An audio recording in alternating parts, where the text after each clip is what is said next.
Summer's here and I'm sweating, y'all. Um, Hope everyone's well. I'm doing a video on the Tavistock Institute and the engineering of modern society, mainly through music and creating music groups such as the Beatles, the Rolling Stones, and the Grateful Dead. This is a subject that I stumbled upon a few years ago, the Tavistock Institute, and kind of brushed past it and left it on the back burner because it didn't seem like a big issue at the time, because it's a British founded because it's a British company, a British private non-for-profit company, and the original purpose was for treating shell-shocked British soldiers. So I kind of just dismissed it as psychological research and something that could be in the ballpark of MK Ultra, but that was kind of just, I was researching so many topics at one time. I just kind of had to let that one slip through at the time, but it's resurfaced and I looked a little deeper into it all, and it's quite fascinating, and it ties a lot together with what I've been working on lately in my past videos, which is always a treat, when things loop together and form a big mosaic of truth. It starts to feel good, like what you're doing is not just pure lunacy. And before I start going further, I'd like to cite a main source for the information I got about Tavistock relating to the Beatles and other music groups being basically manufactured in order to push an agenda and social reform across the world, especially in the US, when those Beatles came over and the British invasion, Beatlemania. All this stuff turns out to be a social construction rooted in Tavistock and the Stanford Research Institute. But the source is a blog.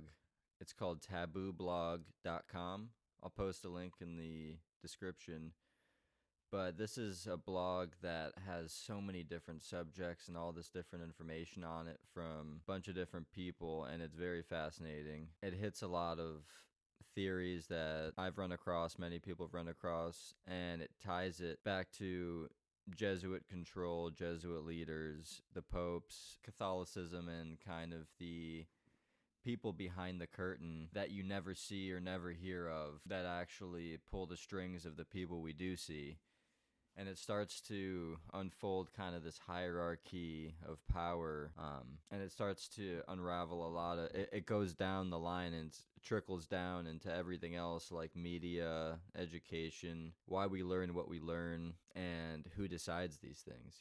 And so Taboo Blog was a big source in this. Check it out for yourselves. Very fascinating stuff. Now, before I get into the Beatles connection, I wanted to just do a brief background on the Tavistock Institute, which was founded in London in 1946 with the aid of a grant from the Rockefeller Foundation. And it was originally purposed to treat shell-shocked soldiers in Britain after World War II. So that was kind of like the in for the grant and the funding. And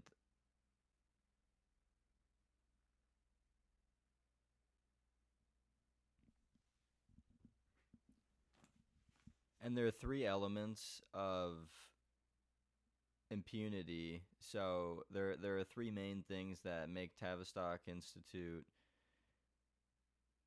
basically protected by regulations and laws, little loopholes.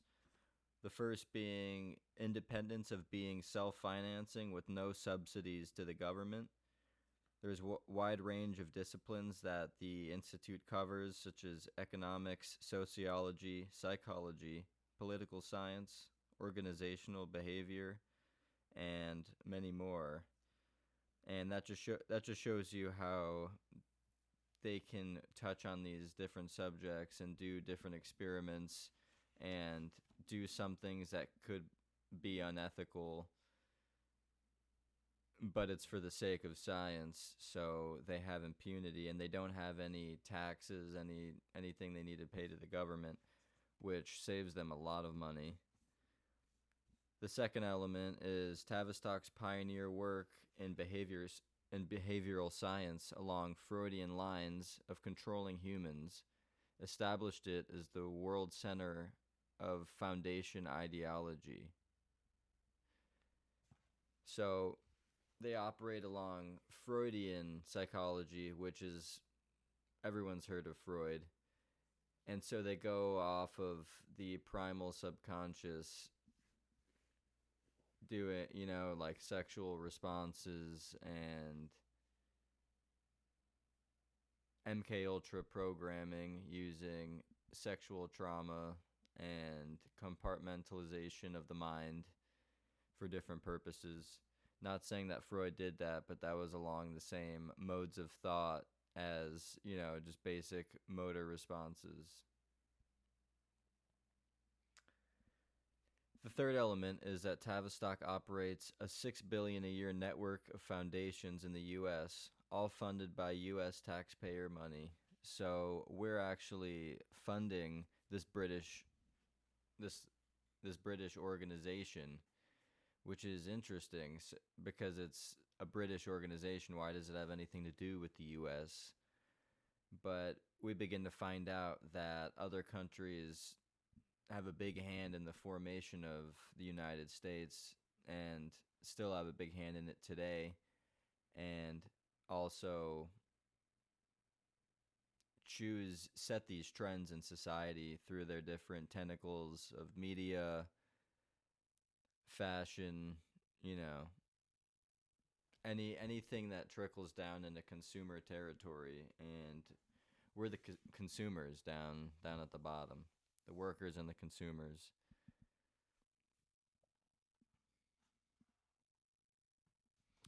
The Tavistock Institute also bleeds into the original MK Ultra experiments during the World War II era, when the Nazi scientists sort of went hard with the MK Ultra experimentation and brought the information and experiments over to the U.S. through Project Paperclip, as many people know.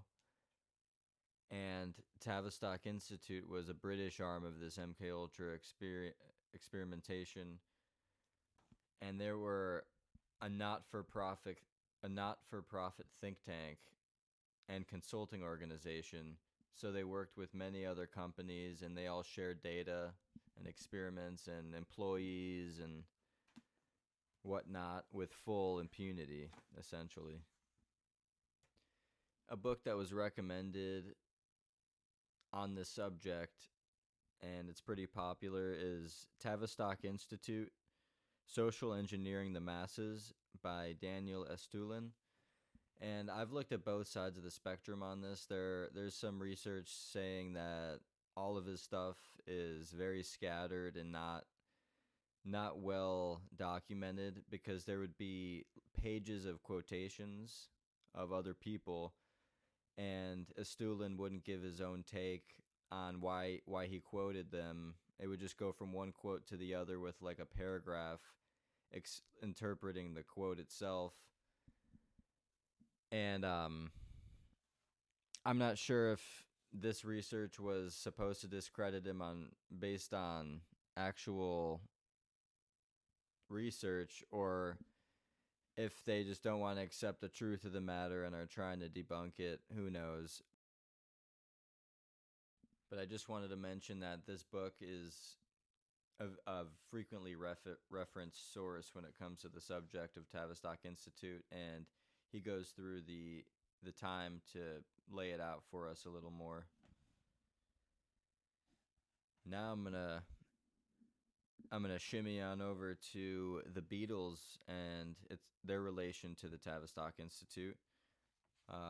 One main fact that I found on this blog in the article, which is titled "The Manufactured Invention of the Beatles, Stones, Grateful Dead, and the Birth of Rock and Roll" by the Tavistock Institute, a Jesuit corporation.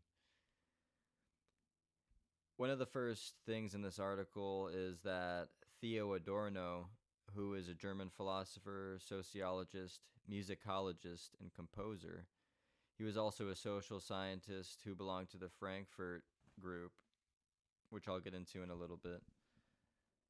Theo Adorno is actually the brains behind the Beatles. He wrote their music and their lyrics, and it was concealed from public view.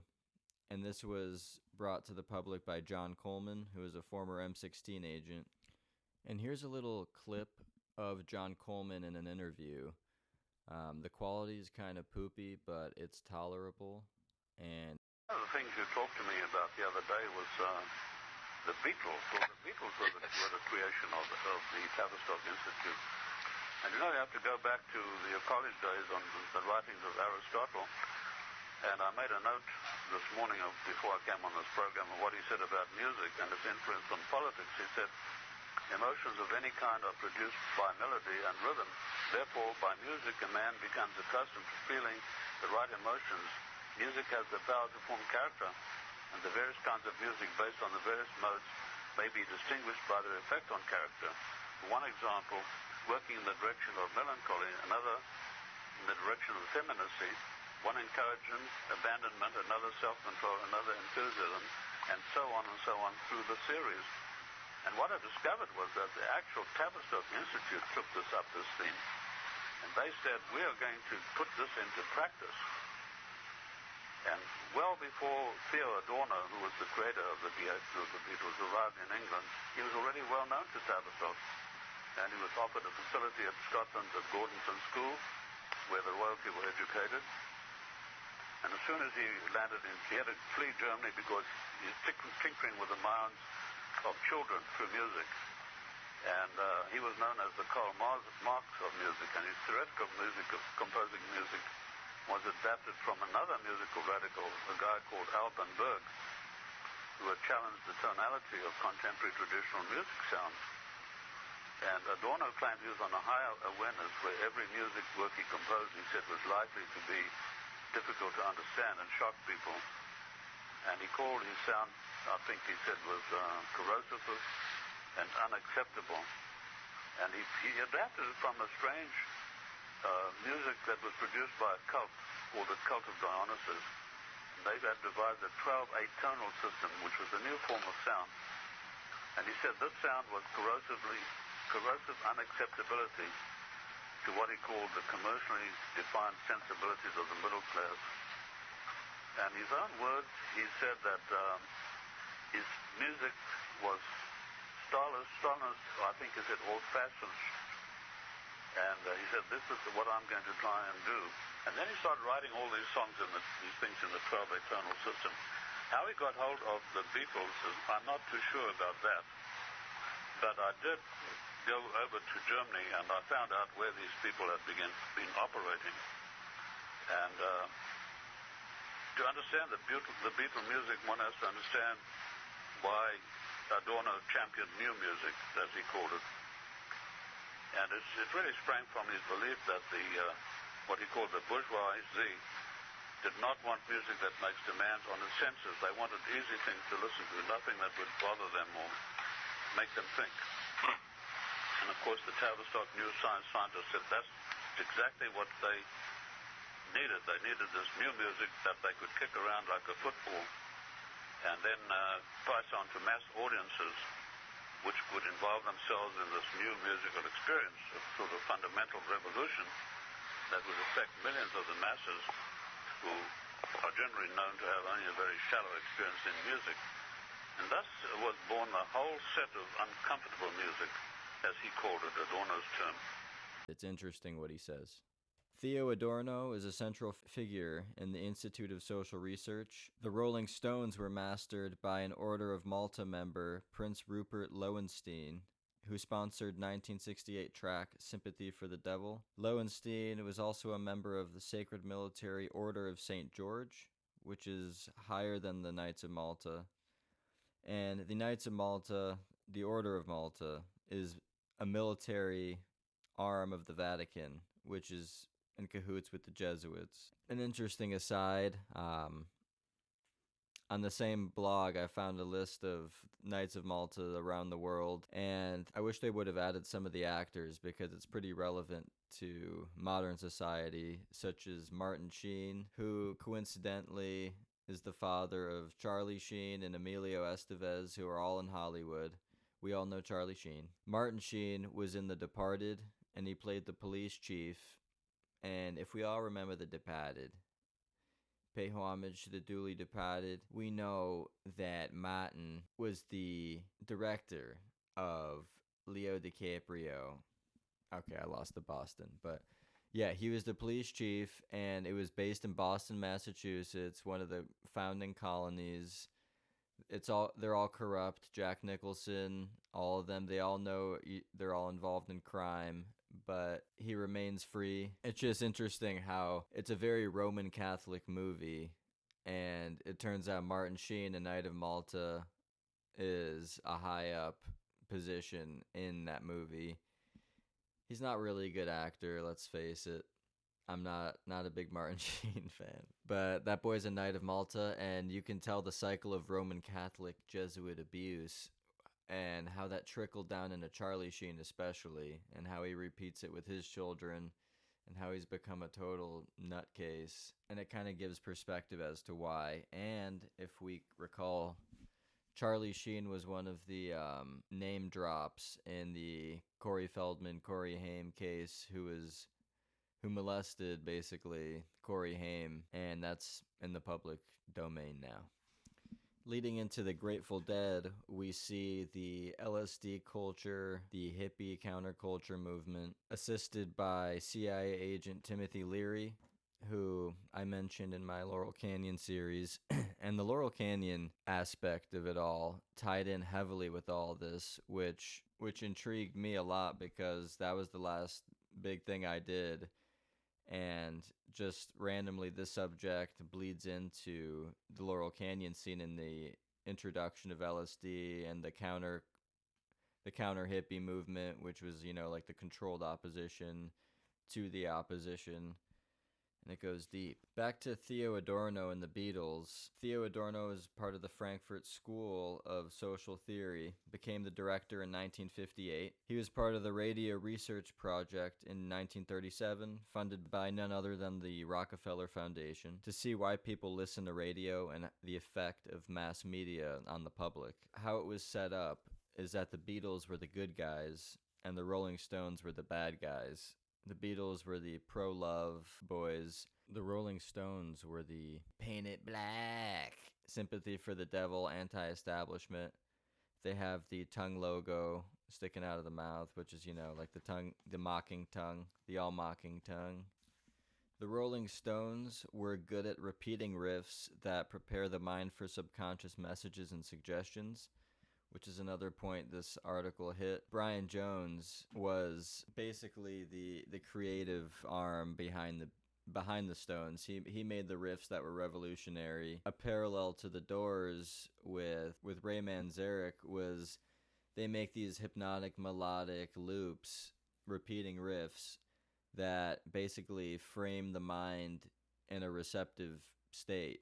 So you take in whatever's thrown at you without really being able to filter it out consciously, which is part of the beautiful things of music. It's a double-edged sword. Music has this ability to open the mind, relieve tension, like get yourself in a state that's hypnotic, trance-like, and it's therapeutic when it's geared a certain way, but it can also be destructive when it's geared in the way that I'm mentioning. There were also apparently trigger words in the music for the hippie beat generation. This whole movement leads into the hippie beat generation, the Manson family, and other cult-like movements.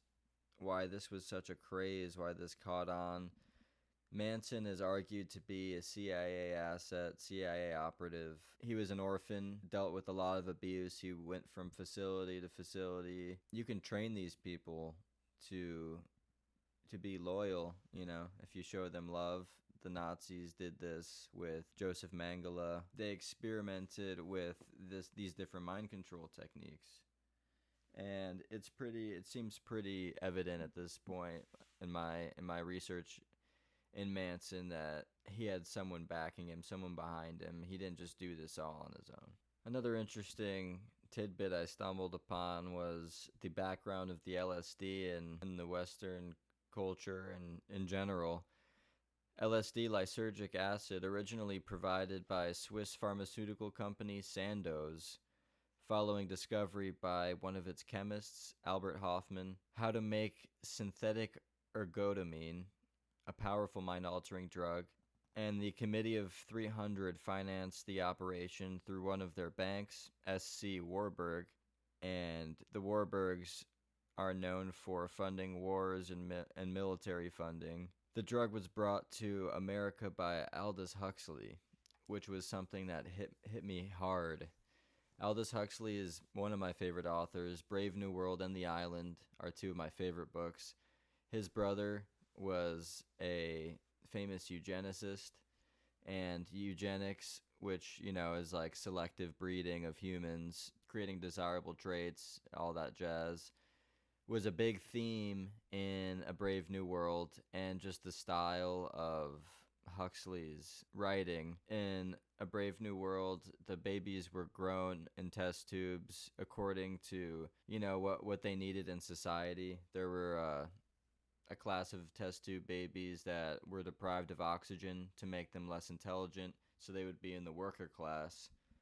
And that's basically eugenics in a nutshell. Aldous Huxley bringing LSD to America is very interesting, because that would lay a foundation of why he came to America, why everything was why he was just able to come like a breeze everywhere. Like Timothy Leary, they had alternative motives, which is hard to accept because we want to believe Aldous Huxley was just an intellectual, pro-society, not part of the establishment person. Back to the Beatles specifically. As we know, their kickstart essentially from being on the Ed Sullivan Show. And what I've found in the blog and in the articles is that Ed Sullivan was an overseer for the Tavistock Institute. He was tasked to sell the first Tavistock rock group to the U.S. through electronic media, and apparently Beatlemania hysteria was manufactured at JFK Airport in February of 1964 when they arrived for the Ed Sullivan Show, and busloads of girls from a Bronx school were paid to scream hysterically for Beatles when they got off of their plane, which is very fascinating. Theo Adorno, the mastermind behind him, had all rights to Beatles music until it was bought by Michael Jackson, which is an interesting tie. Paul McCartney could barely read music, and John was a poet who could strum a few chords.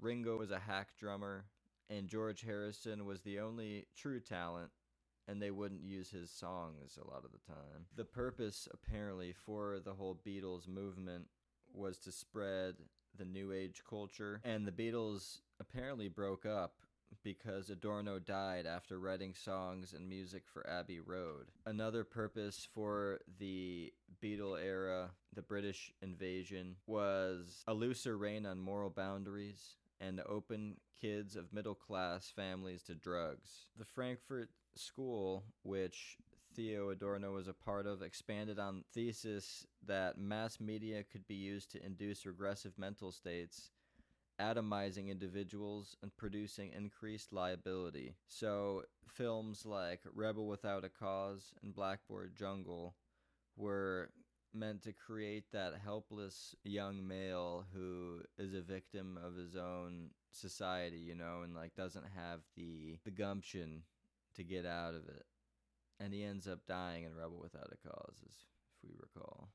And I wanted to hit on one more institute, which is the Stanford Research Institute, adjoining the Hoover Institution, which is a $150 million a year operation with 3,300 employees. They provide surveillance programs for companies like Bechtel, Kaiser, and 400 others, and extensive intelligence operations for the CIA.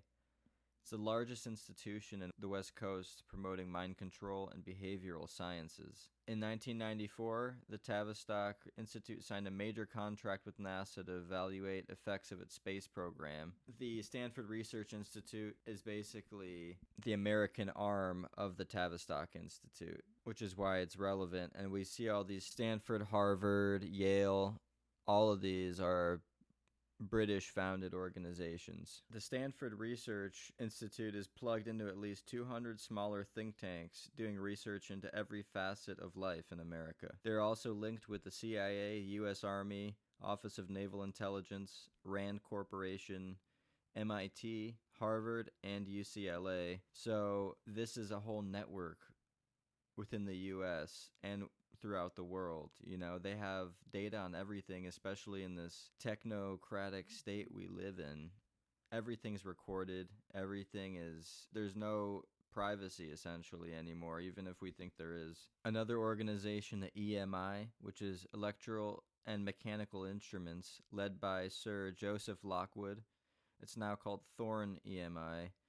Key member of British military intelligence establishments, and these people backed the Beatles, and they were into the harmonics and musicology aspect of the Tavistock Institute.